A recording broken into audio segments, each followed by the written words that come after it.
Setelah sebelumnya mengunjungi beberapa kabupaten untuk melihat perkembangan situasi COVID-19, kini posko pemberlakuan pembatasan kegiatan masyarakat di Tugu Air Mancur Kota Prabu Mulih dikunjungi oleh Ketua DPRD Sumsel. Dalam kunjungannya ini, Ketua DPRD Sumsel Anita Nuringhati menanyakan langsung kepada OPD terkait tentang perkembangan COVID-19, mulai dari ketersediaan oksigen di rumah sakit, jumlah pasien yang dirawat maupun isolasi mandiri. Meski sudah menjalani PPKM level 4 hingga 31 Juli, Kota Nanas Prabu Mulih tetap memberlakukan PPKM level 3 sesuai instruksi Kemendagri. Penurunan level PPKM diapresiasi Ketua DPRD Provinsi karena kerja keras Satgas COVID-19 dan masyarakat dalam menekan penyebaran virus corona.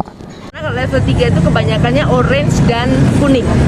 Orange saja mungkin ada hanya beberapa kecamatan, itulah yang saya apresiasi.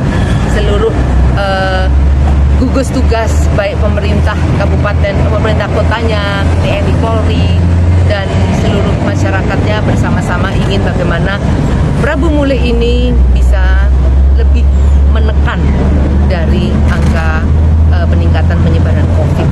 Memang masih jadi PR, yaitu kesadaran masyarakat yang masih terus belum optimal.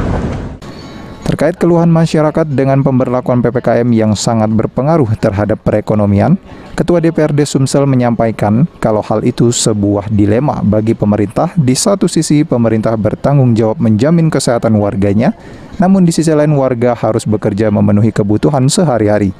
Oleh karenanya, masyarakat saat melakukan aktivitas di luar namun tetap menerapkan protokol kesehatan yang sangat ketat. Beni Firdaus, PAL TV.